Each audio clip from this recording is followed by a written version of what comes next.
Bienvenidos, bienvenidas, bienvenides a otro episodio de Contra lo dado por hecho. Hoy vamos a estar conversando con una invitada, amiga, ya con alguna otra participación en este programa y que hoy nos trae un tema bien interesante que seguramente hemos visto, hemos escuchado, pero hemos dado por hecho, hemos pasado por alto mientras estamos consumiendo productos o servicios o contenidos en la tele. Y pues bueno, eso es lo que vamos a poner hoy en la mesa de Contra lo dado por hecho. Hoy nos acompaña Doré Castillo, gran compa, bienvenida Doré. Fue coetánea conmigo en la universidad, pero pues vamos, la comunicación siendo así de amplia como siempre ha sido, da para múltiples especialidades. Y Doré siempre estuvo muy interesada en los temas de la alimentación, la nutrición, la salud. Su tesis de licenciatura fue en torno a eso. Y hoy en día ella colabora con muchas personas y muchos organismos que han en conjunto logrado, por ejemplo, poner estos octógonos que te advierten sobre el contenido de las cosas que encuentras en las tiendas.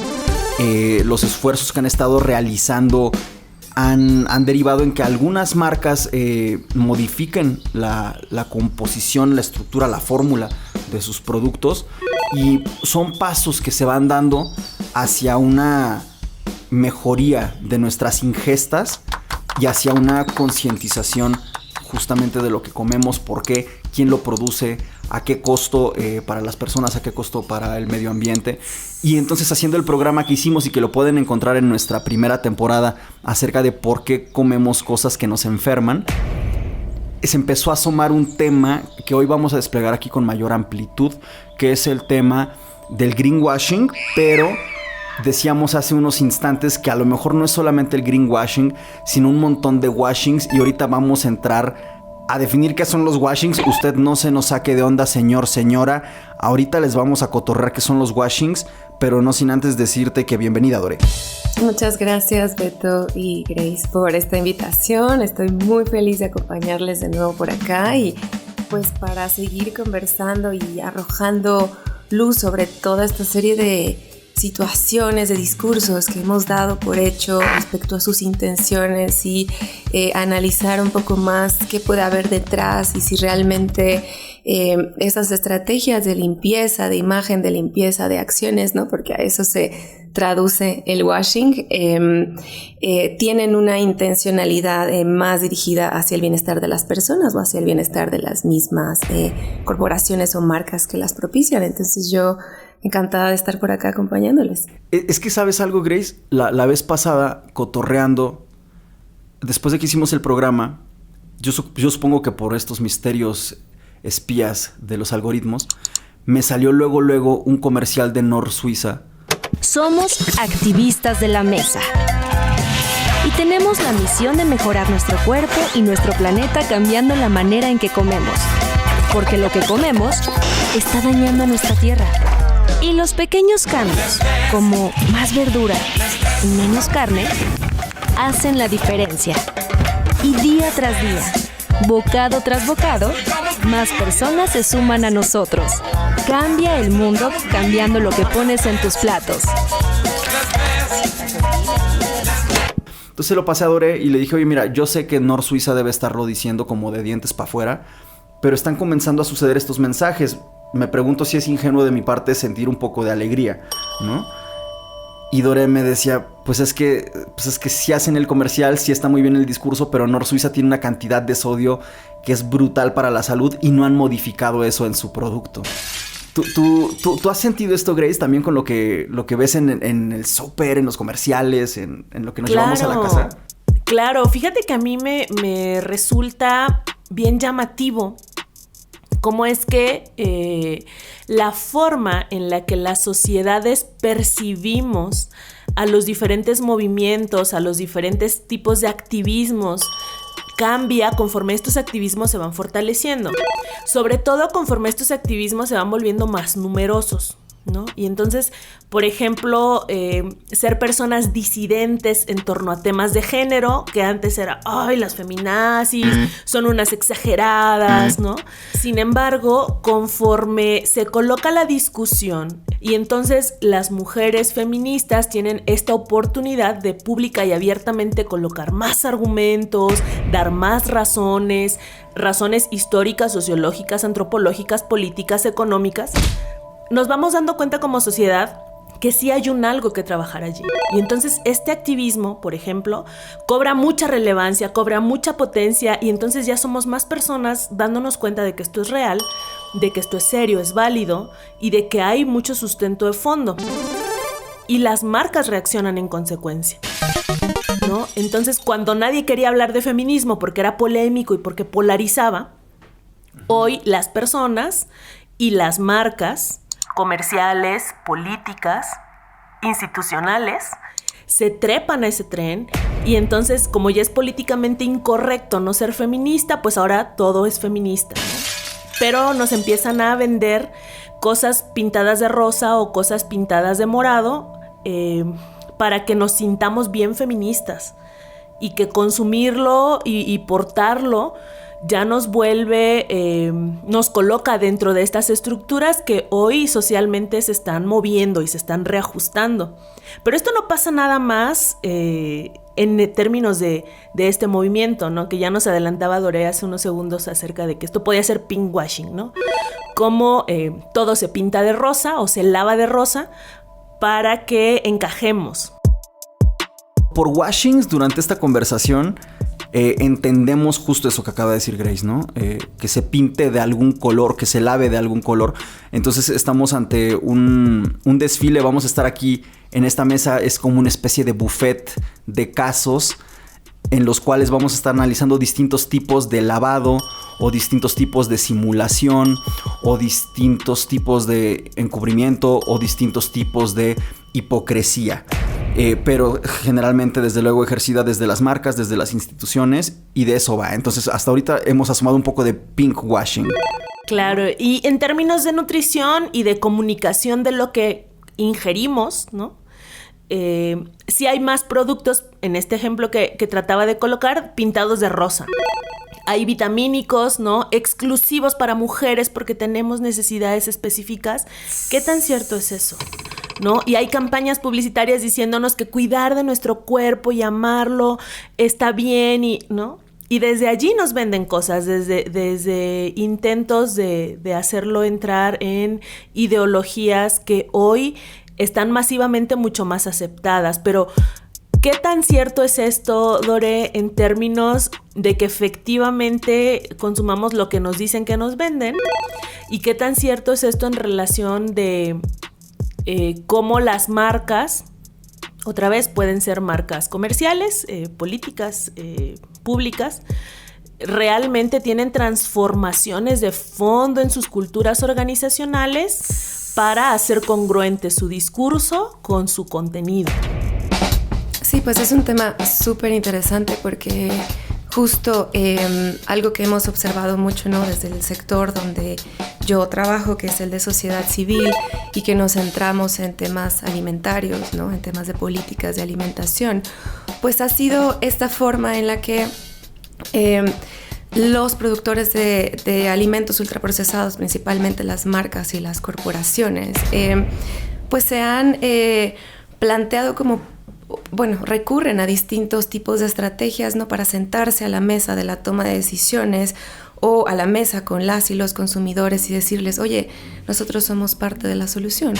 Cuando en realidad gran parte de los problemas de salud, ¿no? Respecto al derivados del consumo de estos productos se remite a ese tipo de alimentos y de productos que estas corporaciones producen. Entonces, en este afán por sumarse como parte de la solución, han recurrido a distintos tipos de estrategias seguramente muchas y muchos de ustedes recordarán todos estos, no sé, cereales endulzados que se vendían dirigidos a las madres de familia, como tú que amas a tu hijo, tú que quieres lo mejor para él, da este amor a través de otorgar este cereal como desayuno, ¿no? Entonces está envuelto en esta afectividad, ¿no?, materna, y esa es una estrategia publicitaria, porque cuando en realidad tú analizas el contenido del producto te das cuenta que nada de lo que pone, ¿no?, en su empaque o en su anuncio publicitario está,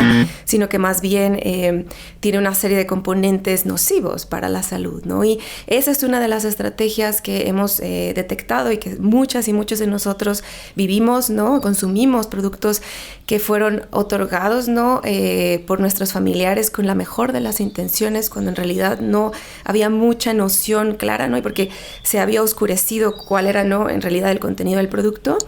Y esta estrategia de acercamiento a causas políticas se suma, ¿no?, a este gradiente de estrategias publicitarias, ¿no? Ahora no es tanto como tú que quieres darle el amor a tu hija, a tu hijo, sino tú que crees en esta causa, ¿no?, que tiene que ver con, no sé, mejores condiciones para las y los campesinos, o que tiene que ver con generar un menor impacto ambiental, o que tiene que ver con darle, ¿no?, o sea, nivelar la serie de oportunidades que tienen las mujeres en relación a los varones. ¿Tú qué crees en todo esto? Consume este producto, porque a partir, ¿no?, de este producto tú estarás apoyando, y en realidad pues es muy importante hacer visible que esta es una estrategia publicitaria, o sea, que se suma a toda esta serie, ¿no?, de venderte, no sé, una promoción para que tú te ganes una bicicleta, o venderte, ¿no?, envolverte el amor materno en la forma de este producto, ¿no? O sea, esta serie de marcas son muy hábiles para detectar cuál es el discurso preponderante y dónde está lo que le importa a las personas, ¿no? Y si en este momento lo que importa es la equidad, ¿no?, de género, vemos cómo se utiliza ese discurso, pero hay que mantener siempre en el radar que esta serie de marcas lo que buscan es generar ganancias. Si esta forma de envolver, ¿no?, discursivamente la venta de los productos va a generar ganancias, se va a utilizar, pero pocas veces hay un impacto de fondo, y pocas veces esa forma de vender el producto les hace mirarse a sí mismos y replantear sus estructuras, ¿no?, respecto a ver, tú como marca, ¿cuánto estás produciendo de contaminación ambiental, ¿no?, o de qué manera estás propiciando la explotación de tus trabajadores a partir de no darles beneficios laborales, ¿no?, salariales, o qué dinámicas de violencia, ¿no?, de género estás propiciando dentro de tu misma corporación? Entonces hay una especie de discurso ahí de repente contradictorio, donde buscan desplazar a las personas la responsabilidad de tú consumes este producto y así vamos a resolver el problema, cuando en su interior, ¿no?, en sus lógicas, ¿no?, internas, pues pocas veces se está atendiendo a esa situación. Yo he visto, por ejemplo, instituciones públicas, gubernamentales y de representación de la ciudadanía apoyar en los meses de noviembre toda la causa feminista a través del discurso gubernamental y público, que incluso departamentos e instituciones y órganos crean para la causa de la equidad, de la igualdad de género, y aún así no contratar gente si tiene antecedentes de haber participado en colectivas feministas, por ejemplo, ¿no? Es para que usted que nos esté escuchando, tú que nos estás escuchando, nos referimos a eso, a este rollo. Las abuelitas decían andar comiendo santos y cagando diablos, ¿no? Esta cosa que pasa mucho de pa' afuera una cosa, pa' adentro la otra. Perdónenme la fuente, pero la otra vez escuchaba yo por ahí al Chumel Torres diciendo que no sé qué comediante tuvo una bronca de que se aventó un comentario que le mereció cierta cancelación en Estados Unidos. Viene a México el comediante. Muchos influencers y opinólogos digitales se encargaron de mandar odio, ¿no? De decir, es que ese pelado no puede poner un pie en este país, ¿cómo se atreve ese monstruo a venir a dar su show? Y todo el mundo opinó públicamente sobre eso. Chumel pues no opinó sobre eso porque tengo entendido que le late mucho ese comediante. Fue a verlo y se encontró a todo mundo que tiró hate.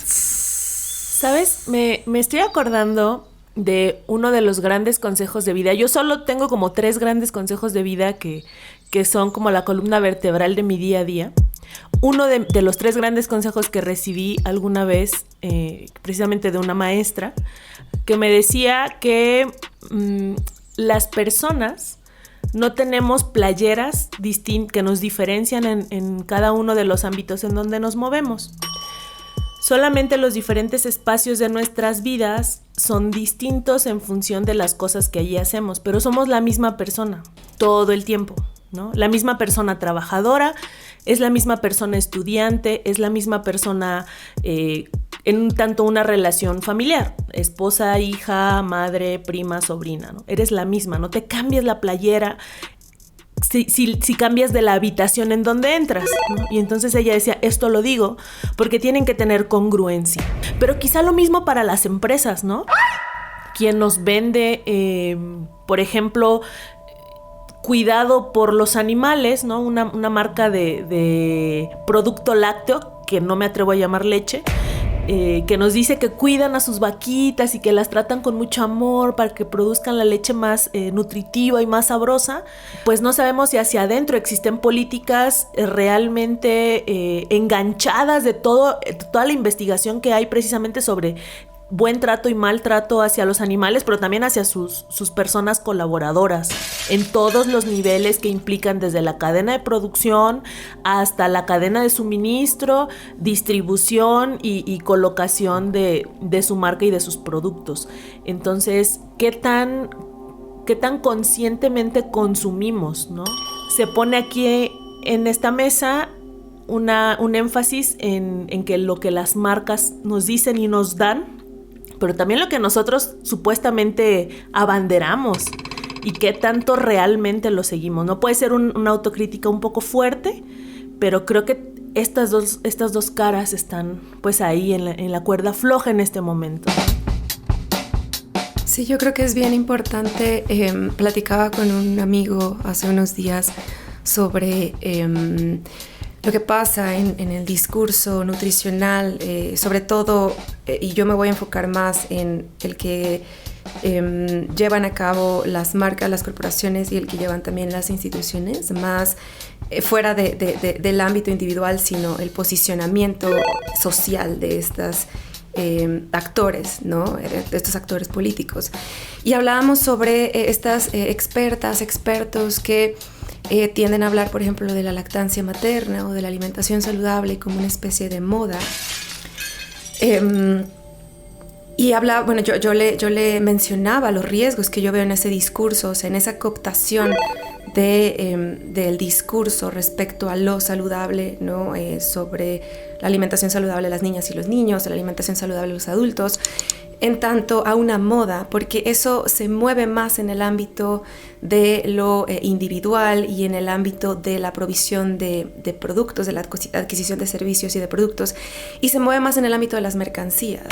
Y no es posible quitar el dedo del renglón de que se trata de derechos a los que las personas tienen acceso, o sea, están garantizados constitucionalmente. Entonces, en la forma en la que se enmarcan los discursos y estos discursos son cooptados por parte de las instituciones, se desplaza la garantía, o sea, la satisfacción de esas necesidades del lado de las corporaciones, de las marcas, y se les coloca a ellos como las principales responsables o encargadas o quienes mejor pueden garantizar la satisfacción de estas necesidades de las personas. Pero entra una serie de lógicas que tienen que ver con lo económico, que tienen que ver con la falta de regulación, que tiene que ver con un sistema de producción, de distribución y de consumo de alimentos que se sostiene con la degradación del planeta. Y entonces hay un riesgo, ¿no?, en sostener la satisfacción de estas necesidades entendidas como una mercancía y no como un derecho de las personas. Y aunque muchas veces estas corporaciones buscan desplazar la responsabilidad como a un ámbito individual, ¡chale!, la verdad es que todos estamos viviendo en el mismo planeta, todos estamos respirando el mismo aire, todos consumimos, ¿no?, del mismo sistema que se sostiene con la degradación planetaria. Entonces es muy importante hablar de eso, que no es un tema individual, es un tema colectivo y no es un tema de mercancías, es un tema de garantía de derechos, y todo aquello que desvíe la atención de qué es colectivo y qué es de derechos, habría que verlo como un foco rojo porque nos está desviando del camino hacia el cual tendríamos más bien que estar avanzando. En ese sentido, Dore, no permitir que nuestros derechos se vayan volviendo mercancía o cosa mercantilizable me lleva a pensar también en aquello que nos comentabas la vez pasada, de no permitir que en lugar de información se nos dé publicidad y mercadotecnia, ¿no? Y es que va junto con pegado, porque un derecho, para ejercerlo, te informas sobre ese derecho. Claro. ¿No? Entonces lo ejerces como derecho porque tienes la información. En cambio, cuando ese derecho lo conviertes en mercancía, ya no importa la información, basta y sobra con la publicidad, ¿no? Y entonces, y la publicidad y la mercadotecnia, después de todo, son una forma capitalista de arte plástica. ¡Chale! O de ficción, ¿no? O sea, como que la publicidad es el cuento de las marcas, es una ficción, podría ser una poesía del capitalismo, ¿no? Pero entonces no tiene la obligación la mercadotecnia o la publicidad de estar anclada y sustentada en una realidad. Es una ficción, ¿no? Esta ficción de que soy totalmente Palacio, whatever that means, ¿no? Y entonces ahí está. Pero entonces por eso que no nos den publicidad de las mercancías cuando lo que necesitamos es información de cosas que son derechos. Ay. Ahorita, Dore, que lo dijiste como estamos hablando de derechos de las personas, dije, claro, porque además hay una declaración mundial, ¿no?, acerca de los objetivos de desarrollo del milenio y los objetivos del desarrollo sostenible, que comprometen a los estados integrantes de la ONU para que guíen sus acciones en torno a garantizar estos primeros 17 objetivos del desarrollo sostenible. Tengo acá mi acordeón.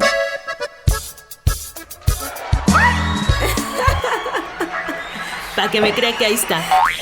Y estos objetivos del desarrollo sostenible, tal como está pues este manifiesto en el cual se colocan, obliga a los estados, es decir, a los países, es decir, a sus gobiernos, ¿no?, a garantizar el fin de la pobreza, hambre cero, salud y bienestar, educación de calidad, igualdad de género, agua limpia y saneamiento, energía asequible y no contaminante, trabajo decente y crecimiento económico, industria, innovación e infraestructura, reducción de las desigualdades, ciudades y comunidades sostenibles, producción y consumo responsables, acción por el clima, cuidar la vida submarina y la vida de ecosistemas terrestres, promover la paz, la justicia e instituciones sólidas y las alianzas para lograr estos objetivos. Y está bien precioso que los gobiernos están obligados, pero a su vez los gobiernos son los que establecen las reglas para las empresas. Entonces, si seguimos disociando y pensando que estas obligaciones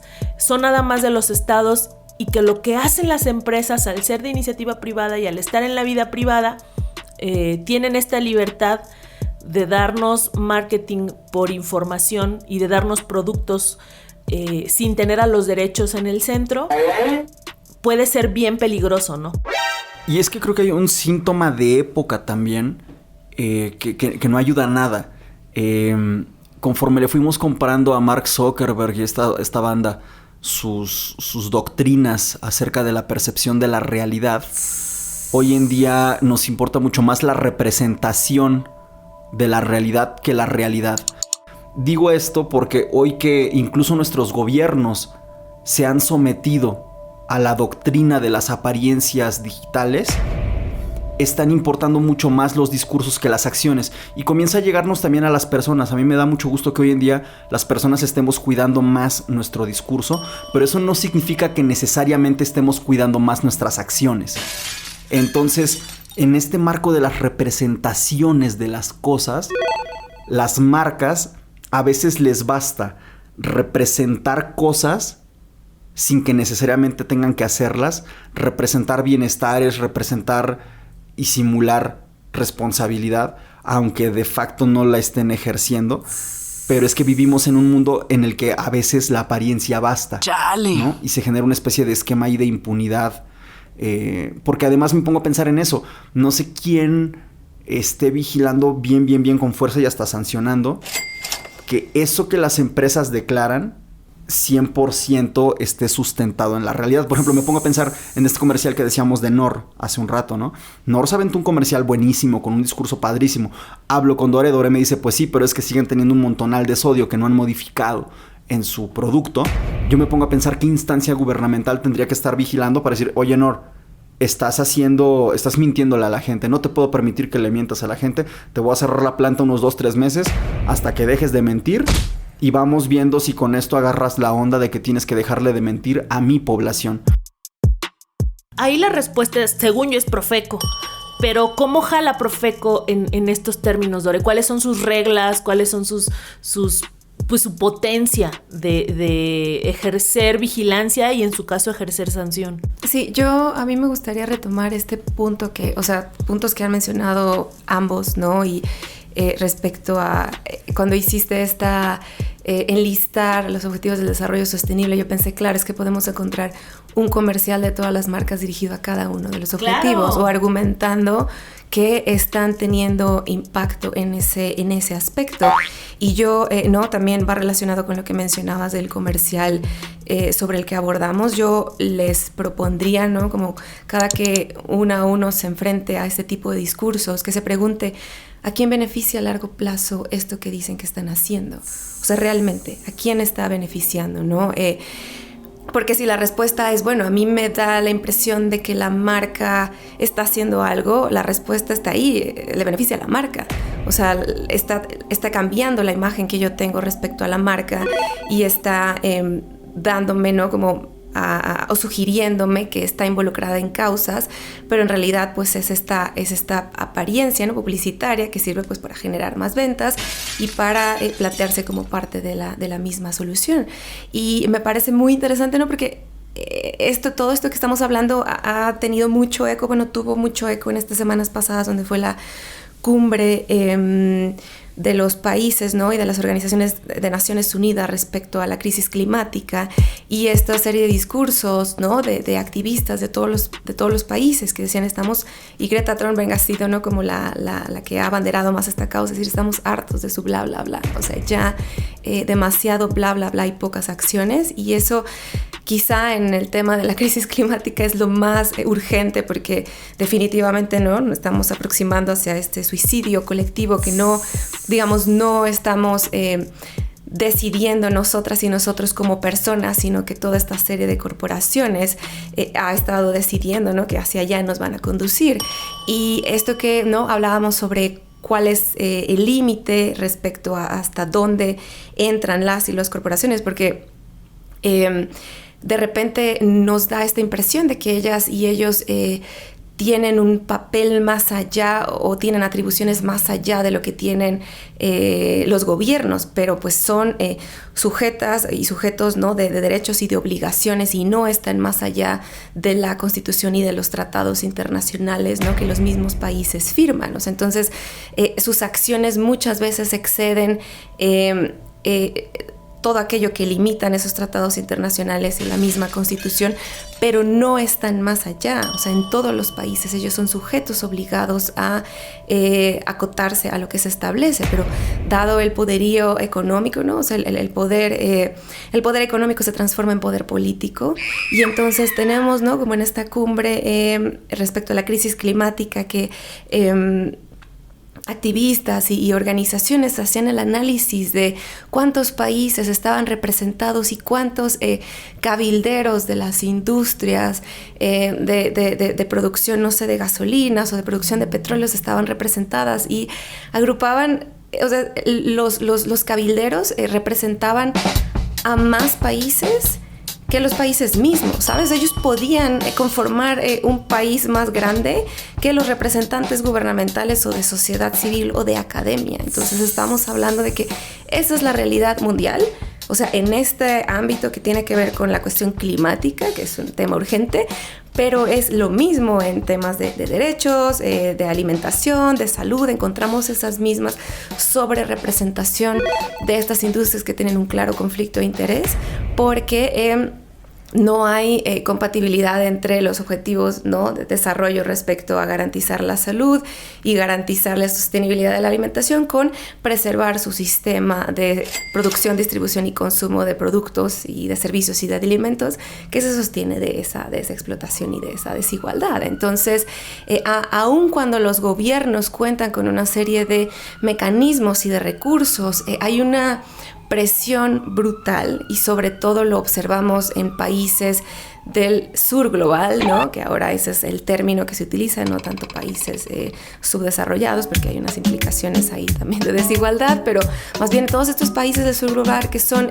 países donde se posicionan estas marcas y aprovechan también como, pues sí, situaciones de debilitamiento de los mismos gobiernos para utilizar esa laxitud en términos de regulaciones, aprovecharlas a su favor e instalarse y generar una bonanza económica a costa de erosionar no solo los recursos, ¿no?, la vida, la salud de las personas, sino también los derechos y la democracia de esos lugares. Entonces, en el caso de nuestro país, o sea, y que es, ¿no?, del ejemplo del que yo puedo hablar, pues sí, en sexenios previos veíamos, ¿no?, a estas industrias sentadas en la mesa de toma de decisiones y siendo las que dictaban y las que le decían a las y los secretarios de salud, no, mira, yo te digo qué haces, es más, nos ponemos aquí unas y unos codo a codo y están trabajando pues en conjunto porque están pues siendo cooptadas, siendo pues sí, aprovechadas por la misma industria, porque también tenemos tomadores de decisión, secretarios de salud en sexenios anteriores que tenían un conflicto de interés, que tenían vínculos con la industria y que entonces estaban ocupando esos puestos no para representar a la población, sino para representar esos mismos intereses. En el caso de este sexenio, en el tema, ¿no?, que tiene que ver con alimentación, pues hemos visto avances que no se habían visto, ¿no?, en 15 años y que todavía están sujetos a una gran oposición, porque aunque las leyes hayan sido modificadas y aprobadas, todavía hay una serie de amparos de las mismas industrias que están buscando formas de socavarlas, de debilitarlas y de tumbarlas. Entonces, es muy trágico notar que toda esta serie de derechos que nosotros vemos garantizados, avanzados, siguen siendo sujetos de batallas para ser socavados, ser disminuidos, ¿no? Porque no son avances menores, son derechos a garantizar que las personas tengan acceso a la información, tengan derecho a la salud y a la alimentación, y siguen siendo sujetos de embates para disminuirlos. Entonces es una disputa política que está ocurriendo mientras vemos todo este despliegue publicitario sobre cómo están siendo parte de la solución y están proponiendo formas para no involucrarse en hacer del mundo un lugar mejor. Cuando eliges Knorr, lo bueno inicia en tu comida, pero no se detiene ahí. Utilizamos ingredientes naturales y 95% de nuestros vegetales y hierbas son cultivados de manera sustentable, respetando a la tierra y a los agricultores. Elige lo que es mejor para ti y para el medio ambiente. Knorr, la pequeña gran diferencia. Empieza uno aquí como a matar bien gacho la vibra. Pero pues nada, o sea, la verdad es que tampoco estamos haciendo este programa pensando en que sea de lo más divertido. No estamos acá para divertir, pero tampoco estamos acá para bajonear y para que usted salga de aquí súper agüitade, sino que creo que tomar conciencia sobre estas cosas nos puede ayudar a votar mejor, nos puede ayudar a consumir mejor, a poner en perspectiva y en tela de juicio todas estas instituciones, partidos, marcas que nos rodean. Creo que podemos ser más activos, podemos ser menos pasivos en nuestra relación con estas macroherramientas y nuestra presencia frente a ellas. Sobre todo que no estamos acá para mentir, ni para disfrazar discursos o verdades aceptadas comúnmente, ¿no? Y yo lo pienso, ¿sabes?, en términos más egoístas y más cotidianos. Porque no sé si a ti que nos estás escuchando te pasa en algún momento parecido de lo que me sucede a mí cuando necesito ir al súper o a la tienda a comprar algo de lo que sea, ¿no? esta libertad de consumo de la que gozamos en nuestro país, en México, si nos estás escuchando en otro espacio de Latinoamérica o del mundo, a mí me pasa en el súper que llego a querer comprar cualquier cosa y me topo con muchísimas opciones del mismo producto. Achis. Muchas marcas, muchos empaques o incluso de la misma marca en numerosas variantes, ¿no? Light o cero o deslactosado o deslactosado light, o no solo diferentes presentaciones, modelos, marcas de lo mismo. Eso me agobia un chorro. Mi papá y mi mamá, a quienes les mando saludos, son de esta generación en donde se casaban con una marca y un producto y siempre compraban el mismo durante muchos años. De un tiempo para acá dicen, es que ya no huele igual, es que ya no sabe igual, es que ya no es el mismo. Pero para mí, que a veces tengo prisa de ir, comprar, elegir, a veces agarro la cosa cuya cajita está más pequeña o de colores más bonitos, o que su nombre está como más pegajoso, o que tiene un empaque más creativo, más coqueto. Y de entrada, pues ese agobio de no saber qué comprar, porque tenemos demasiadas opciones. Me siento un poco infoxicada al respecto. Y por otro lado, que baso mis decisiones en cosas bien irrelevantes, cuando lo que debería yo atender, pues es a si me lo voy a untar, comer, poner, o qué voy a hacer con eso y cómo es que eso está afectando a un nivel personal, ¿no? Lo que entra a mi cuerpo, pero también a nivel sociedad. Cómo es que esa marca o ese producto incide en las cosas a mi alrededor, en esas personas desconocidas que hicieron posible que ese producto llegara a mis manos, ¿no? Las personas que lo están cosechando o manufacturando o empaquetando o distribuyendo, cómo es que es para ellos y para ellas su vida en torno a ese producto. Y de eso nos está platicando Doré y nos está poniendo pues a reflexionar en torno a todos estos universos y todas estas vidas que están transitando alrededor de lo que consumimos y de lo que vemos en nuestro alrededor. Sí, retomando este ejemplo que pones sobre el supermercado, es súper ilustrativo, porque creo que es algo que a todas y a todos nos ha pasado en estos espacios de consumo, ¿no? Como en estas mecas construidas ya donde se genera, ¿no?, la mayor interacción de consumo. Pero muchas veces, y sobre todo en términos de alimentos o de productos que se hacen pasar por alimentos, de repente conocidos como comestibles o bebibles, porque tienen poco de alimento y mucho de fórmulas producto. De esos lo que son sea. casi que los engullibles. Exacto, pues hay sí esta ilusión de diversidad, de una amplia variedad, pero en realidad cuando tú analiza las sustancias, en realidad todos son la misma sustancia, o sea, todos tienen, ¿no?, como entre sus principales ingredientes altas cantidades de azúcares o de sodio o de grasas, que son los ingredientes más baratos, ¿no? O sea, es muy sencillo para las marcas y para toda una amplia variedad, no sé, de cereales endulzados o de sopas enlatadas o de botanas, ¿no?, saladas, utilizar esos azúcares, grasas o sal como base, porque son muy baratos y porque además te enganchan, ¿no? O sea, son una garantía de que las personas lo van a consumir, porque están tocando fibras muy sensibles respecto a qué busca nuestro cuerpo, ¿no? Qué antojos o qué puntos de satisfacción inmediata se garantizan, ¿no?, con esas altas cantidades de sustancias. Entonces, y su alta adictividad, ¿no? ¡Qué peligroso! Sí, exacto. O sea, tenemos en esta aparente diversidad, en esta múltiple, ¿no?, como abarrotamiento de los pasillos de cajas y de empaques y de frascos y de latas, que en realidad todas, ¿no?, y todos son lo mismo. ¡Chale! O sea, esas grandes cantidades de azúcares, de grasas, de sodio, de colorantes, de aditivos, de conservadores. Y entonces es una misma sustancia disfrazada de muchas cosas que pues lo que hace es, por una parte, sí, volverse una cuestión engañosa, porque decidir qué mostrar o no, pues es una decisión política que ellos están teniendo, pero además a mí me gustaría mencionar que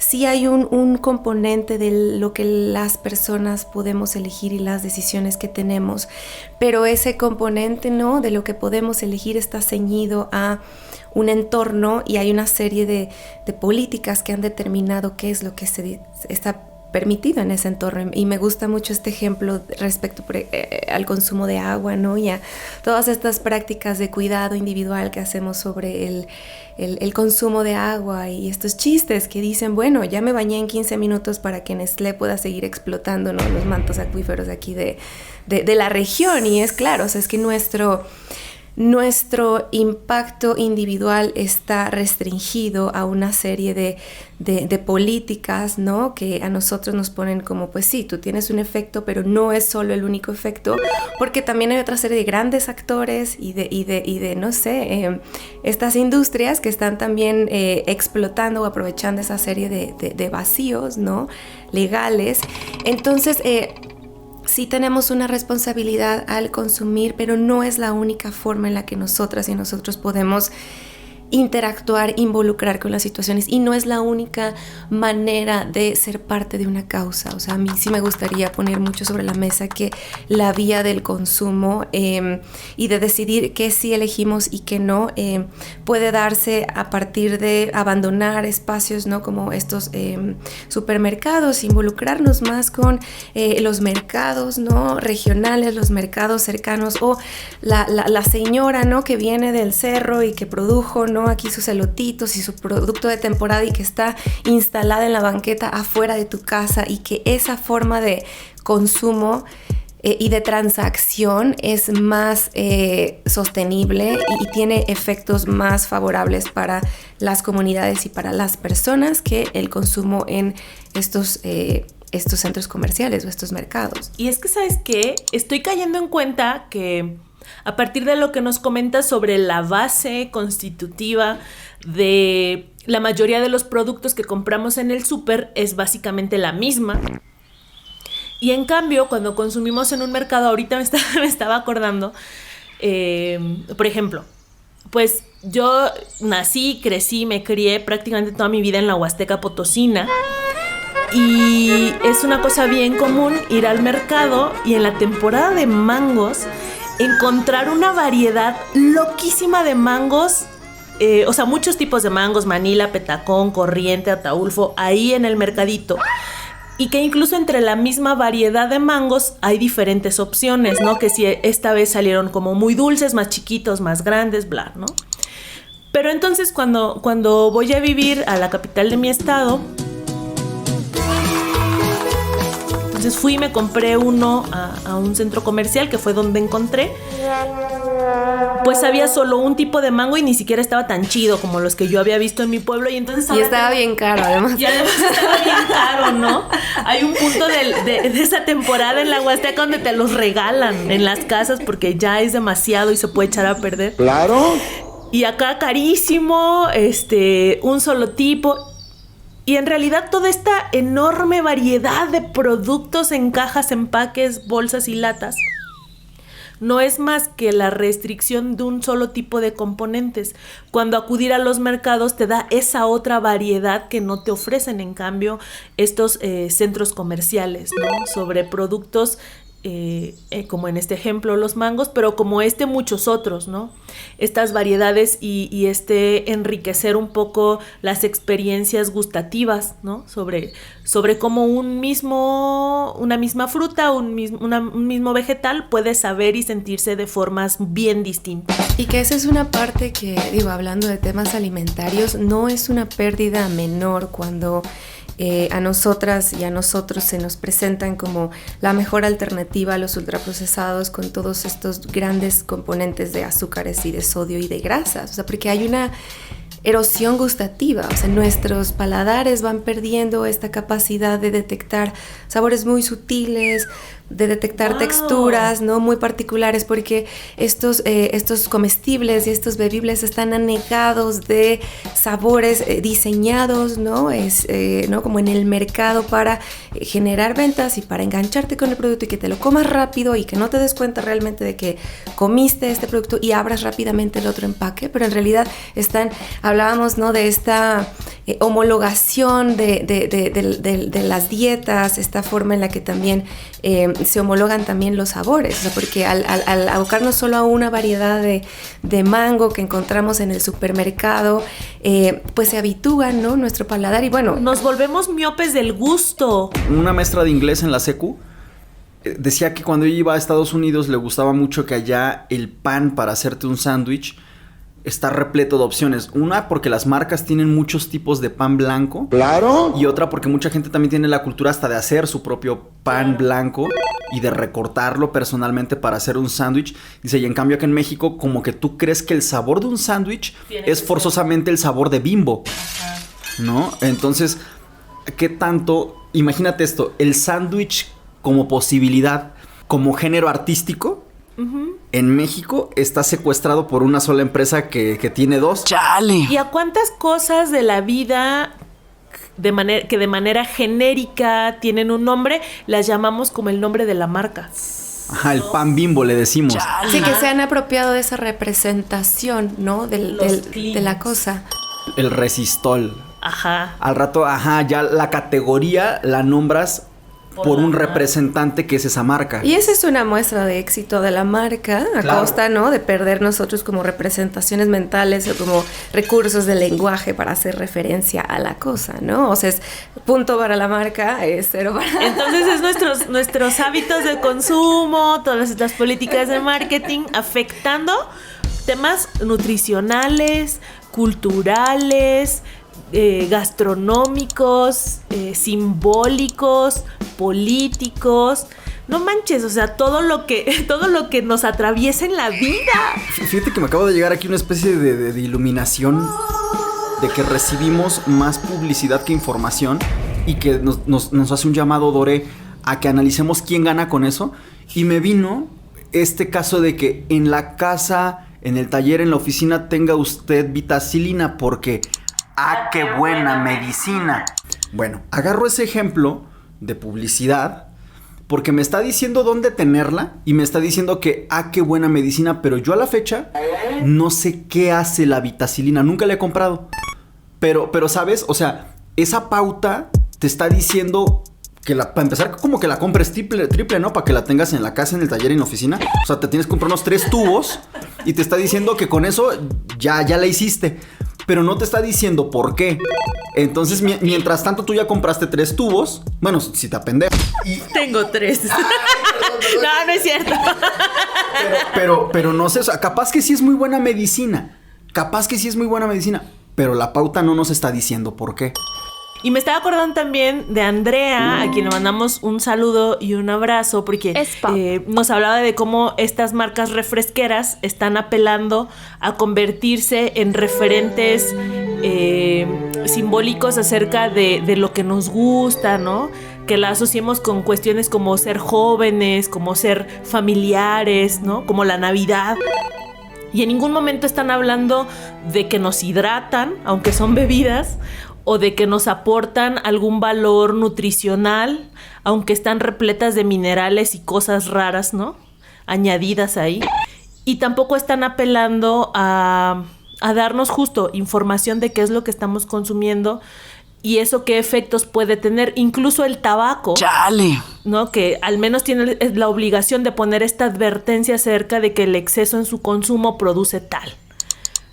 Pero los refrescos no, o al menos no de manera visible en sus empaques. O no hasta que se aprobó el etiquetado de advertencia, claro. Porque antes no tenían la obligación de, o sea, y sí quisiera mencionar que informar o no es una decisión política. Todas estas estrategias de marketing, ¿no? Y la diferencia que hacemos entre publicidad e información, pues la publicidad se mueve en el mismo campo semántico de la mercadotecnia, de la cuestión publicitaria, pero la información pues tiene un componente de toma de decisión más del lado de qué es lo que le conviene a las personas y no tanto a las marcas, porque las marcas, pues, esta estrategia mercadotécnica, pues, está de su lado, ¿no? O sea, qué es lo que más nos conviene a nosotras como negocio, y eso va a delinear, ¿no?, qué tipo de estrategia de mercado, y si promovemos que la gente compre de una vez 3 productos para tenerlos en distintos espacios de su vivienda. Pero sí, este ejemplo también que pones respecto al tabaco y durante cuántos años, cuántas décadas se normalizó, ¿no?, su presencia, y cómo es que esta mención que tú haces de esta advertencia de respecto a los daños que provocan en su consumo, pues es resultado de una política pública que está, ¿no?, como vinculada también a los espacios libres de humo, a los impuestos, pero que buscan a partir de tener evidencia de que no es un consumo, o sea, muchas veces estas marcas nos proponen esta forma de consumo como inofensivo, y también aquí quiero retomar esta crítica que tú has hecho también muy puntual sobre no solo lo individual, sino lo colectivo, y como nuestras decisiones individuales, aunque en esta forma individualista, ¿no?, de relacionarnos o de no relacionarnos, pues ahora, mientras yo esté bien, al carajo todos los demás, pues las mismas marcas, ¿no?, y estos mismos discursos que promueven se enfocan en eso, en tú estás bien y tú consumes y tú a toda madre, y ese consumo no tiene implicaciones, o borran, ¿no?, las implicaciones de ese consumo hacia las demás personas, ¿no?, hacia los ecosistemas, ¿no?, hacia los entornos, y la verdad es que no, el consumo no es aislado. Aun cuando es un campo muy restringido de acción, donde las y los consumidores, no las y las personas podemos tomar decisiones, esas decisiones de consumo sí tienen efectos, pero no es el único espacio donde nosotras y nosotros podemos involucrarnos, y nuestra capacidad de acción y de tomar de decisiones no se restringe a cambiar de marca, aunque muchas veces se nos orilla a pensar que sí, que en los únicos momentos donde podemos tomar decisiones importantes son respecto a lo que decidimos nosotras y nosotros consumir, sino que también hay un espacio respecto a cuáles son las reglas del juego y quién establece las reglas del juego, y nosotras y nosotros también tenemos el derecho de estar involucradas allí, y eso va más allá de elegir tal marca o no, sino decir por qué se le está dando prioridad a esta marca y por qué no se está poniendo, ¿no?, en el mismo nivel de oportunidad a la señora que me vende los mangos aquí en la esquina, que viene de la comunidad y que promueve una alimentación más saludable, un consumo sostenible, sin intermediarios, sin degradación del ambiente, etcétera. Porque esas reglas del juego están acomodadas de tal forma que lo que yo más encuentre es lo que tiene implicaciones más nocivas para todos, y no ponemos a la misma altura o no estamos luchando para que estén en los mismos espacios las personas que sí están teniendo una producción sostenible. Justo quería yo hacer una reflexión sobre la infraestructura y los sistemas de distribución, ¿no? Porque me pongo a pensar que, por ejemplo, si por ejemplo ponemos a competir, no sé, a un supermercado contra un mercadito que tiene productos de temporada, pues claro que estos mercados existen, y están los mercados municipales y los vemos en las ciudades, y ahí están los mercados, pero la verdad es que ese mercado son unos 3 o 4 en toda la ciudad, y están generalmente hacia el centro. No están regados en sucursales que pudieran ser más pequeñas, pero con la misma naturaleza, en las colonias. En las colonias lo que sí encuentras es un titipuchal de Oxxos, ¿no? Entonces me pongo a pensar que imagínate, o sea, un gobierno que estuviera pensando, por ejemplo, en acercarnos productos menos dañinos, a lo mejor estaría ya creando la red intercolonias de mercados, ¿no? Y entonces a lo mejor sería un poco como una especie de red linfática, ¿no? Como que la central de abastos es el vaso, como que el mercado, no sé, el mercado Hidalgo, el mercado República, esos mercados municipales son onda como que los ganglios, y como que todavía hay otros tubitos más pequeñitos que llegan hasta acá, ¿no? Y digo esto porque al final también, como vivimos en esquemas de explotación que nos dejan muy poco tiempo disponible para nuestras vidas, nos dejan muy poco tiempo para lo que no sea producirle lana a quienes la concentran, pues finalmente tener estas herramientas de distribución de productos de temporada en más puntos de venta y de compra en cercanos a nuestros domicilios, esa ausencia me parece grave. Lo que estoy cayendo en cuenta es que mientras que a las grandes industrias o a los grandes espacios de consumo se les gestiona desde incentivos fiscales propiciados por estructuras dentro de los tomadores de decisiones en el ámbito público, la gestión de los mercados como más locales, más regionales, municipales, tienen un origen desde las propias personas y toda esta carencia de potencia política y económica. Es decir, los mercados municipales, al menos como yo los ubico en mi pueblo, son lugares donde tradicionalmente la gente llegaba y se instalaba. Las propias personas artesanas, las propias personas productoras y vendedoras, o en sus orígenes desde el trueque, quienes llegaban y colocaban allí sus productos. Y entonces cuando se institucionaliza la administración pública, pues ya se ponen instalaciones, se les cobra un derecho de piso, y ahí es donde venden, y así son los mercados municipales, pero no es que provenga de una gestión proactiva como política pública. Claro. Solo es facilitar una infraestructura que una administración puede ofrecer, ¿no? Pero no es que se estén pensando en nuevas formas de expandirlo. Y acá quiero platicarles un ejemplo bien precioso de doña Juanita Vega en Coscatlán, a quien le mando un saludo. Y fíjate que doña Juanita en su casa, en la casa de su familia, tiene espacios dispuestos para recibir a personas indígenas que bajan de la sierra a vender productos.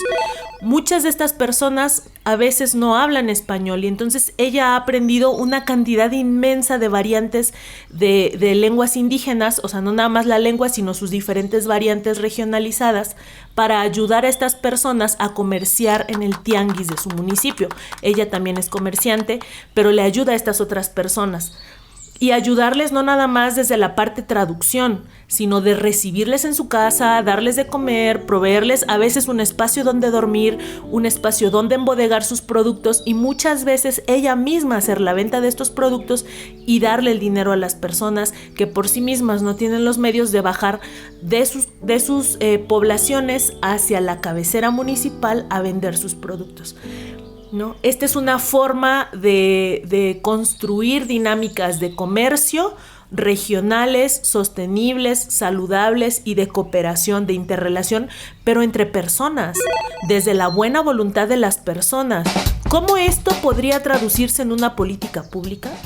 Creo que sí habría formas, ¿no? Creo que sí se podría incentivar y quien nos está escuchando seguramente se le ocurre cómo desde el gobierno podrían haber acciones para que este modelo de negocios que ha implementado desde el corazón doña Juanita en Coscatlán podrían estar sucediendo en otros municipios y de otras formas, ¿no?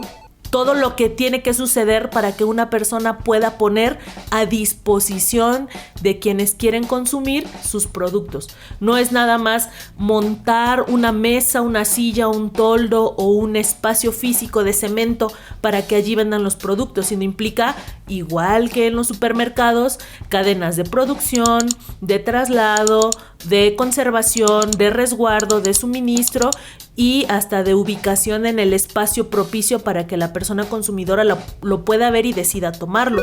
Porque en los supers los anaqueles no están acomodados de manera accidental. Ah, no, para nada. Los productos de las marcas propias de las tiendas en donde vamos no los hace la empresa, ¿no? No es Mamá Lucha manufacturando panecillos. Ah, no. Ay, pues me no. entero. No, pero, entonces, al tiro, banda, al tiro. ¿Cómo transformamos en política pública toda esta gestión individual y que es mucho más compleja para gestionar mercados regionales, ¿no? Ahí está una tarea pendiente.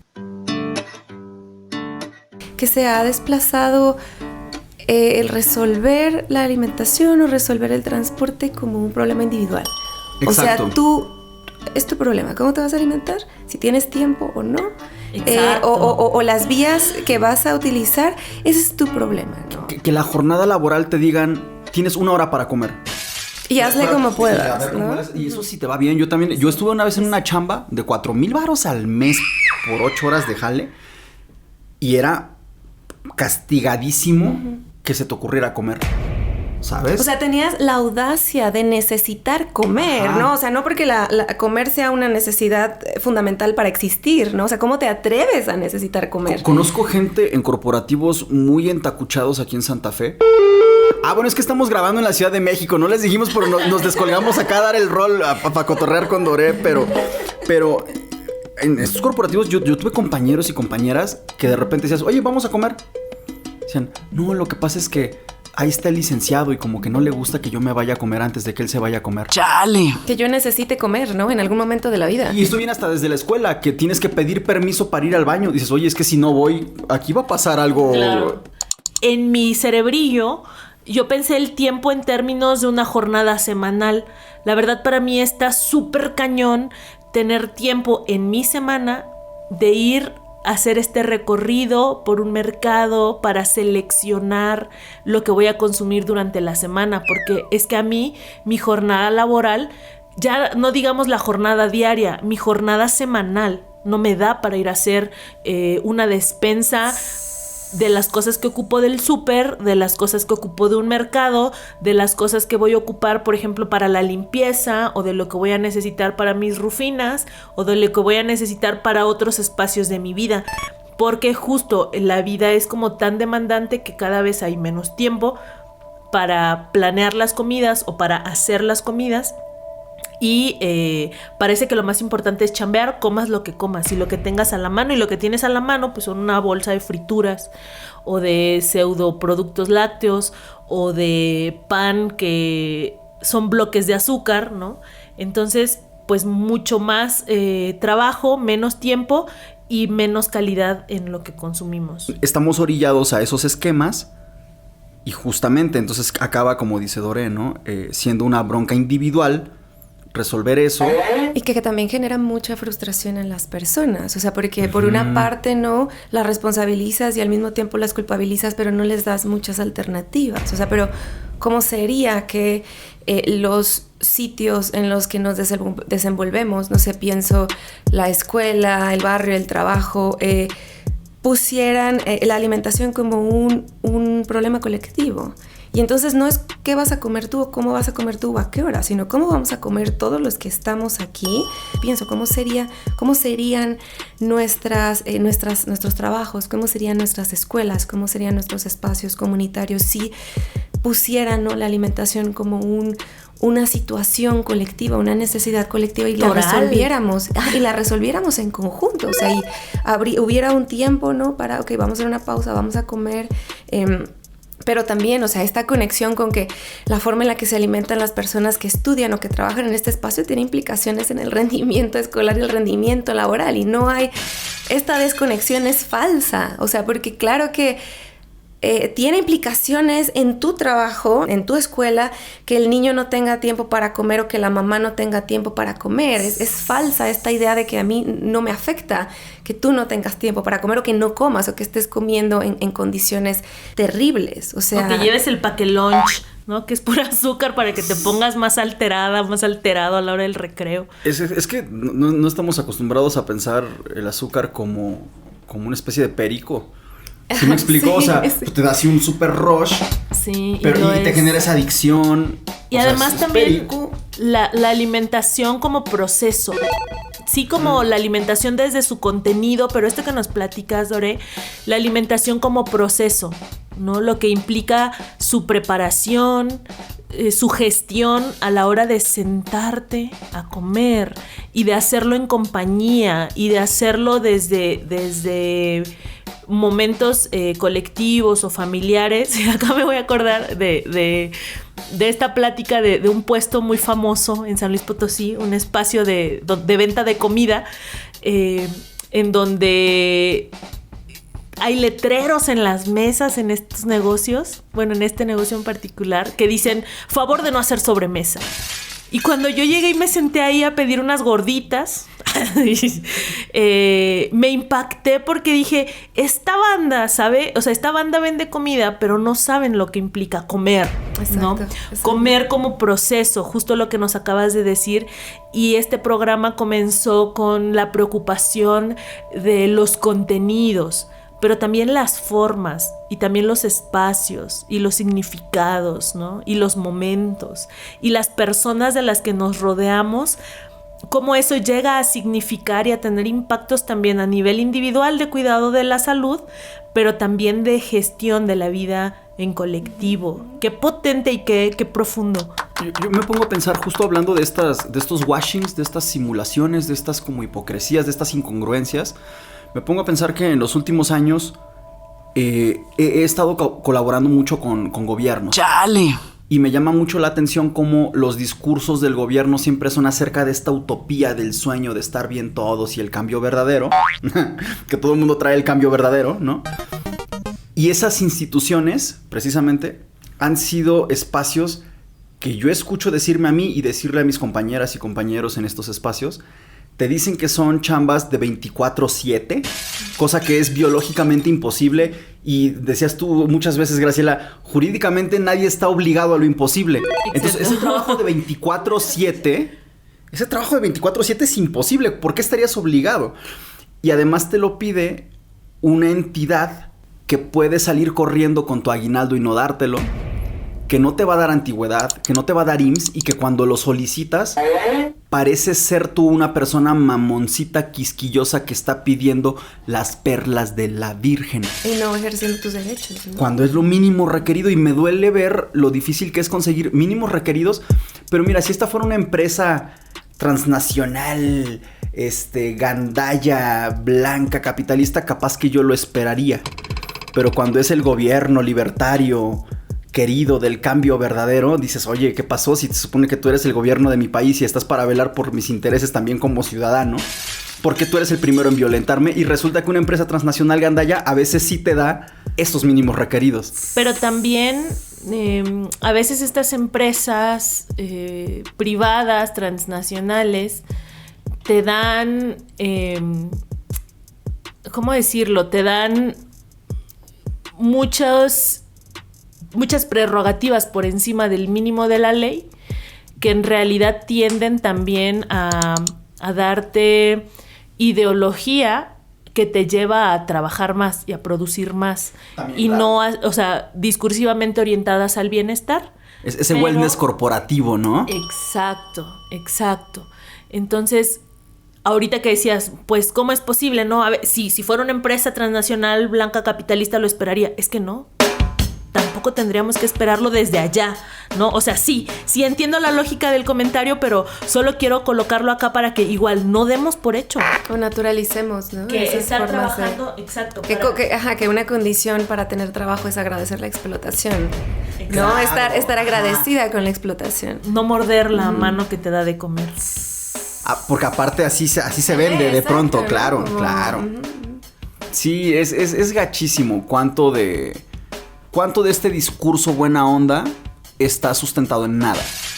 O es más bien todo lo contrario de lo que se declara. O está sustentado en una forma de trabajo que acumula riquezas a costa de la explotación de las personas. O sea, ¿qué es eso? Que propicia estas enfermedades, ¿no? Estas pésimas condiciones de trabajo. O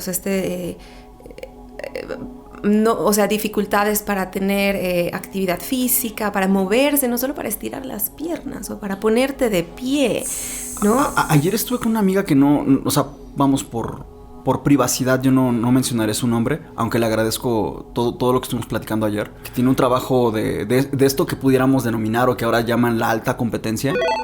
Lo tiene desde hace mucho tiempo y me comentaba cómo personas que ella me mencionaba mucho como compañeras y compañeros de trabajo hace algunos años, hoy en día han fallecido.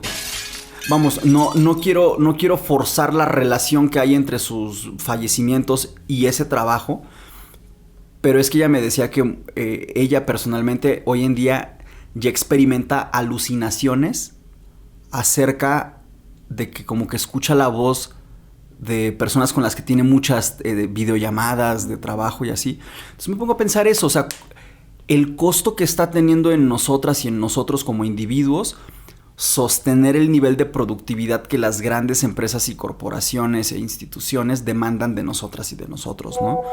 Es pues es así. Entonces creo yo que es importante que cada vez que veamos sus discursos nos tomemos un tiempo para cuestionar qué tan neta pueden ser esos discursos y sobre todo, como tú dices, Dore, a quién le conviene que creamos eso que quieren que creamos. Ajá, que nos involucremos, que seamos partícipes activos de esas formas que están planteándonos, ¿no? O sea, no solo en términos de consumo, sino de aceptar condiciones laborales. O sea, porque también es una situación muy complicada donde de repente no tienes muchas opciones y no tienes otra alternativa más que aceptar esas condiciones. Es similar a no tener opciones respecto a alimentos saludables para consumir y tener que comer algo, porque si no tienes que continuar en la jornada laboral y si no vas a tener un bajón en glucosa y te comes lo que encuentras, pero es eso, o sea, te lo dejan a ti, ¿no? Como la supuesta libertad de elección, ¿no? Cuando en realidad estás acorralado, estás orillado en no tener otras alternativas que pongan en el centro tu vida, tu bienestar, o sea, tu satisfacción, y que no te firmes una especie de sentencia de enfermedad o de muerte al aceptar esas condiciones. O sea, entonces hay mucho de esto que no puede cambiarse de forma individual, ¿no? O sea, que tú no elegiste que esas fueran las condiciones laborales en las que naciste, o que nuestro país poco a poco fuera como desmontando, ¿no?, el tipo de derechos laborales a los que nosotras y nosotros, o estas generaciones y las siguientes, van a tener acceso. Nosotros no lo elegimos, ¿sabes? Como a nivel de, claro, yo voy a ir a comprar este paquete de derechos laborales que tiene esto. No, porque eso ya no existía. Alguien más lo decidió bajo otra serie de lógicas, pero pues sí, colectivamente sí hay formas de poner el dedo en la llaga y decir, oigan, esto no lo aceptamos, y hacia dónde vamos a encaminar, ¿no?, socialmente nuestras condiciones alimentarias o de trabajo, para que no involucren pues nuestra enfermedad temprana y nuestra muerte temprana, porque todo esto y bueno, el cambio, ¿no?, como a nivel mundial respecto a condiciones de vida, ¿no?, que se acaban las formas de vida, ¿no?, las plantas, los animales, el acceso a los recursos de agua, ¿no?, o sea, que son recursos finitos y los estamos explotando como si fueran infinitos. O sea, todas esas cosas están jugando, ¿no? Y sí hay una forma colectiva de involucrarnos en eso y de exigir. Obviamente toma tiempo, ¿no? Y tenemos pues todo el sistema en desventaja para decirnos, no, tú no tienes nada que hacer aquí, o tú no puedes hacer nada, pero es mentira. O sea, claro que hay cosas que pueden hacerse. Eso es cosa que le agradezco mucho al feminismo, por ejemplo. Me doy cuenta que cuando en México fue cobrando fuerza este movimiento en los últimos años, no es que sea nuevo el movimiento en la vida, pero en México lo hemos visto avanzar últimamente con más potencia, enfrentó muchísimas resistencias por parte de muchas personas, yo incluido, desde luego. O sea, lo admito con toda autocrítica. Y hoy en día veo cómo de muchas maneras ya su causa ha logrado muchas transformaciones sociales. Y a mí eso me resulta esperanzador, porque entonces muchas de las cosas que hemos dicho acá en esta mesa me quedo pensando que si somos suficientemente tenaces con las causas que defendemos y que nos involucren a todas y a todos como comunidad, sí podemos lograr cambios, pero necesitamos ser bien tenaces y comprender que lo que se está buscando es un bien mayor, independientemente de la ruptura que en el corto plazo se pueda dar. Yo creo que hay dos buenas noticias acá, ¿no? Lo veo así. Por un lado, el hecho de que estas generaciones somos inconformes, somos naturalmente cuestionadoras y no aceptamos tan fácilmente hoy las cosas que nos lastiman o que nos vulneran y que han lastimado incluso a las generaciones previas a la nuestra. Y estamos no dando por hecho este mundo en el que estamos viviendo. Esa me parece una primera gran buena noticia. La segunda buena noticia es que referentes culturales para mejorar nuestros hábitos de consumo y nuestra alimentación los tenemos de manera histórica en los espacios comunitarios, en las poblaciones más ruralizadas, en nuestros propios antecedentes familiares, ¿no? Nuestras ancestras, sobre todo. Yo sí me imagino, porque he vivido en formas distintas de alimentarme a través de mi abue, ¿no? Que hoy ya no está conmigo, pero que me acostumbró a desayunar o a cenar avena, preparada por ella, ¿no? Sí ubico esta tradición de ir y elegir y oler las frutas antes de comprarlas en un mercado, de llevar un morral para cargar lo que iba a comprar en el mercado en vez de estar esperando la bolsa plástica. Entonces, me parece que tenemos una proclividad, o podemos tener, si queremos, una proclividad natural a mejorar nuestros consumos, a conocer y a generar vínculos de confianza con la persona que vende la carne, el pollo, el queso en los mercados, ¿no? Y que nos filtre los mejores productos para colocarlos adentro de nuestro cuerpo y para transformarlos en energía y transformarlos en productividad laboral. Entonces, transformarlos en nosotros, o sea, porque lo que comes se vuelve tu cuerpo, ¿no? Exacto. Entonces, sí es una batalla desigual, sí hay condiciones globales pésimas, pero también creo que gozamos de estas dos grandes potencias, en tanto ser críticos, en tanto estar con esta disposición a cobrar conciencia con todo lo doloroso que eso signifique, y tener estos referentes en nuestras ancestras acerca de comer bonito y de comer bien.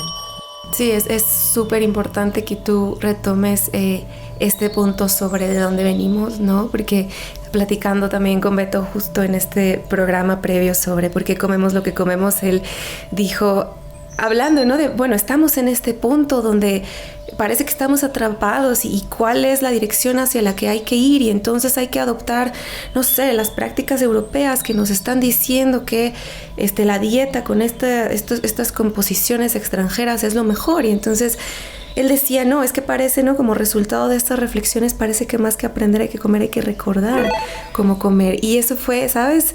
Un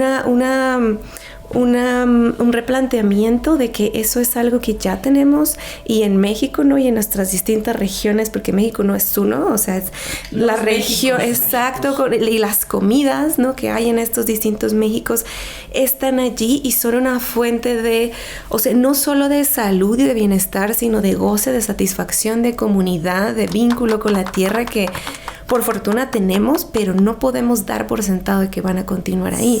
Y hay que involucrarnos activamente, no solo en decidir comprar, sino también en pelear porque las condiciones de esas formas de producir alimentos y de venderlos se conserven y se protejan. Pero eso, o sea, hay que recordar. Antes de mudarme a San Luis Potosí, por ahí del año 2016-2017, yo daba clases en el campus de la Huasteca, de la Autónoma de San Luis, y las últimas carreras, una de las últimas carreras en donde di clases era en Ingeniería en Alimentos. Y era bien precioso porque las dos generaciones con las que compartí aula, que ahora ya se han graduado y les envío saludos. Y ojalá escuchen este programa para que se acuerden, justo para que recuerden, que cuando entraron a estudiar esa carrera y sus primeros proyectos tenían este enfoque de pensar en la alimentación como un derecho para todas las personas, de proveer los mejores nutrientes para que no hubiera pues desnutrición, anemias en el mundo. Este es como el primer enfoque desde el cual se aproximaban estas generaciones a esa carrera, mejorar los alimentos que ya son buenos para que le lleguen a todas las personas, ¿no? Abatir un poco estos fenómenos de la descomposición o del inacceso, pero procurando que fueran buenos alimentos. Y espero que hoy estas ingenieras y estos ingenieros en alimentos sigan pensando en estas ciencias como espacios para que la gente se alimente mejor, y no como y ojalá no terminen diseñando alimentos para que sean más baratos, más rápidos, más... tengan una vida de anaquel mayor, ¿no? Que nunca se descompongan. Exacto, porque a veces estas formas en las que la humanidad queremos mejorar nuestro entorno terminan significando otra cosa. Ese bienestar o esa mejoría termina significando esa cosa. Y yo aprendí mucho de este espíritu bondadoso y generoso de estos ahora ingenieros e ingenieras. Y de verdad sueño con que la gente que diseña los alimentos empaquetados, enlatados, embolsados, lo haga desde este espíritu, ¿no? Ojalá. Sí, hay un tema ahí, ¿no? Como retomando los cambios que ha propiciado el feminismo, ¿no? Esta noción de lo personal es político. Y no es solo, o sea, no es decir que yo a través de mis decisiones personales tengo efectos políticos, que sí es cierto, sino que mis condiciones personales son resultado de decisiones políticas. Y entonces en este caso, o sea, regresando a esta serie de mensajes, de discursos que blanquean, que limpian, ¿no? O que deforman nociones alimentarias, pues por una parte tenemos esta pérdida y esta desvalorización de alimentos, de prácticas alimentarias muy buenas que ya hacíamos en México, que contrastan, ¿no? Con decirte que hay alimentos que son de pobres, ¿no? Y depositar estereotipos sobre ellos, alimentos valiosísimos como el frijol o la tortilla, y proponerte alternativas como el pan o la carne para decirte esto es lo mejor. Y todo eso tuvo detrás una estrategia de limpieza, de blanqueamiento, de deformación de las cualidades, y entonces sobre esos discursos ahora estamos construyendo o hemos cimentado un sistema de producción y de distribución de alimentos que lo que hace pues es enfermarnos y mantenernos, o sea, como restarnos años de vida, que no es menor. O sea, estamos hablando de que en México, o sea, las principales causas de muerte tienen que ver con la forma en la que nos alimentamos. Claro. O sea, no es... Y las principales causas de enfermedad. No es casualidad que la diabetes sea una enfermedad como que se ha anclado bien cañón en este país, y que su origen esencialmente de las causas de por qué las personas desarrollamos diabetes es a partir de la alimentación. Y porque somos uno de los principales consumidores de refresco y el principal mercado de producción y de venta de refrescos. Entonces, ese es el sistema, ¿no?, que ha hecho que ese problema de diabetes personal es político y tiene que ver con todas, ¿no?, el entramado de decisiones que se han tomado para que mi familia sea más fácil desarrollar diabetes y vivir y morir, ¿no?, a causa de la diabetes, que mantenerse sano. Sí, porque individualmente tú puedes decir, ay, es que estoy endeudado.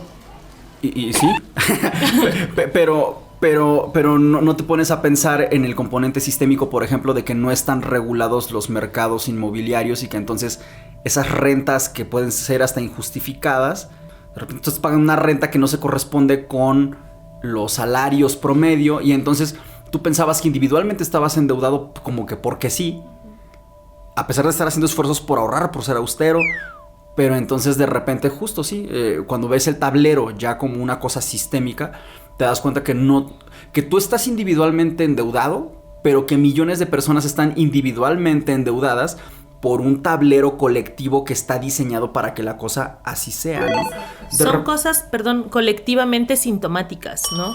Porque obedece a diversos factores, como ya nos decía Doré en el ejemplo del tabaco, como no es exclusivamente ponerle etiquetas a las cajetillas, sino políticas públicas para evitar que en ciertos espacios o en los espacios cerrados, pero también la dimensión educativa, ¿no? Por ejemplo, si queremos hablar de una buena alimentación o de tener adecuado manejo de las finanzas personales, también hay una dimensión educativa que hoy no estamos intencionadamente colocando allí, ¿no? Podríamos ir organizando ya boicots ciudadanos necesarios. O sea, me pongo a pensar lo siguiente: tengo unos compas que hacen música y que, pues bueno, pues como cualquiera en este momento de la historia, pues está pensando desde luego en colocar esa música en Spotify, que pues, en México ha resultado ser una plataforma, pues bueno, que distribuye masivamente muy bien la música, pero sabemos que, por ejemplo, es una plataforma que es muy injusta en cuanto a la distribución de las ganancias para con las y los artistas que ponen su música en esa plataforma. Y hace poquito salió la noticia de que los dueños de Spotify están financiando con sus ganancias investigaciones de tecnología para hacer drones de guerra.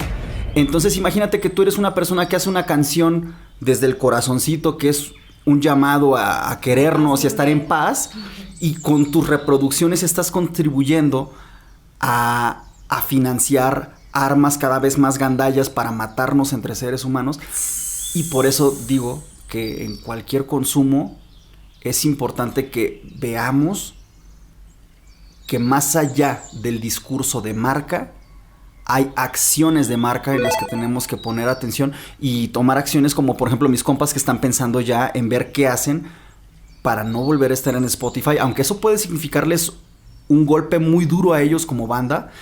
Todavía no lo deciden, pero se lo están planteando y yo es una cosa que aplaudo y admiro porque creo que no es fácil tomar una decisión de ese tipo, pero se lo están planteando y lo valoro, ¿no? Y de repente parece que nos quedamos cada vez con menos opciones, o sea, como Exacto. En este caso de la música, en el caso de la comida, en el caso del transporte, en el caso de la renta, ¿no? O sea, de repente parece que estamos ahí orillados a involucrarnos con esa forma de sistema de una forma u otra. Y la verdad es que sí, o sea, tenemos muy poco margen de acción que escape, ¿no? De esas lógicas, pero sí existe, ¿no? O sea, y hay que apostar a esos espacios y hay que buscar sostenerlos y ampliarlos o involucrar o propiciar que ese tipo de espacios se reproduzcan o existan en otros lugares y sobre todo a lo cercano, ¿no?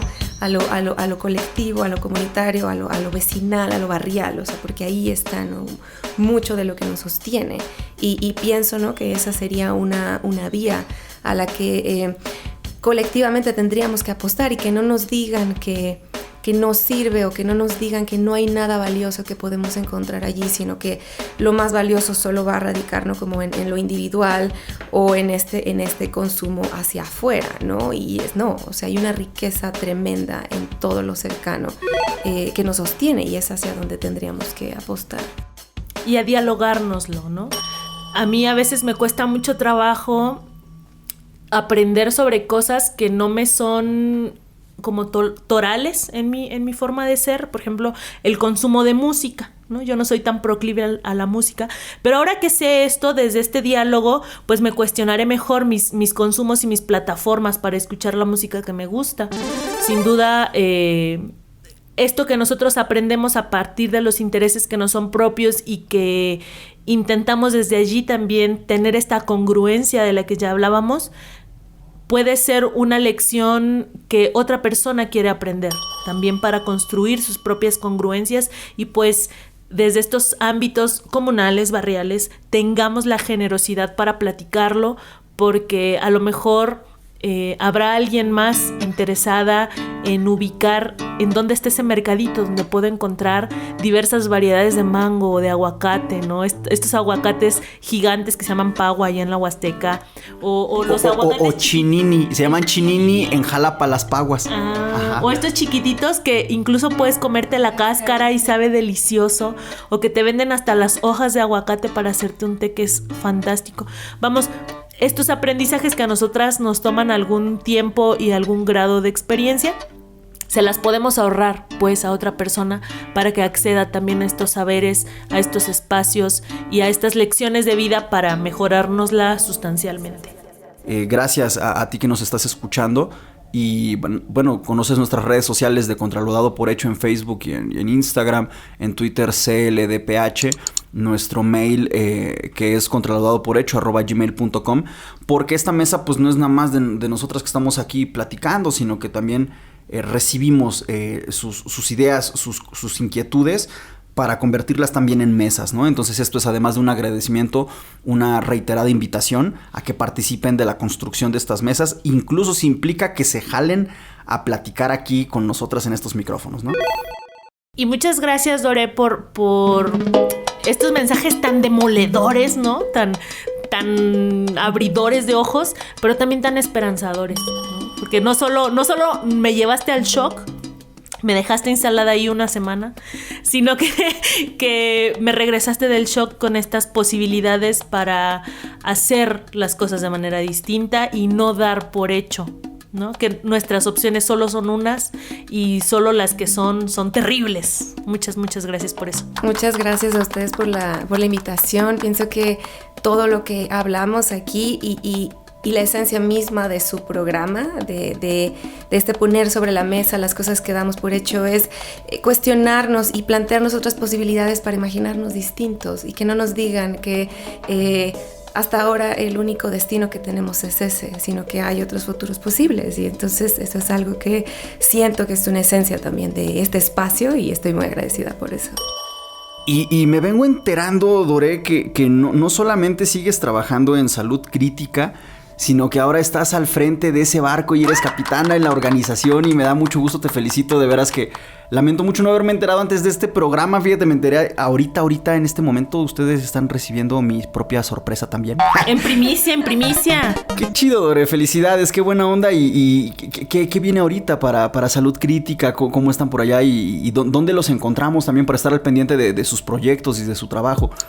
Ahora estoy al frente de la organización y bueno, seguimos volcadas en trabajar en estos espacios de incidencia para propiciar políticas públicas saludables, enfocadas en una alimentación saludable, ¿no? Que las personas en México pues sí, abandonemos estas prácticas, ¿no? Y que estas políticas transformen los entornos para que pues las opciones saludables sean las más cercanas y las más sencillas de obtener. Y bueno, seguimos, ¿no? Trabajando en todo el impulso al etiquetado de advertencia, pero también en transformar los entornos escolares en sitios, ¿no? Saludables, ahora que las niñas y los niños están regresando a las escuelas.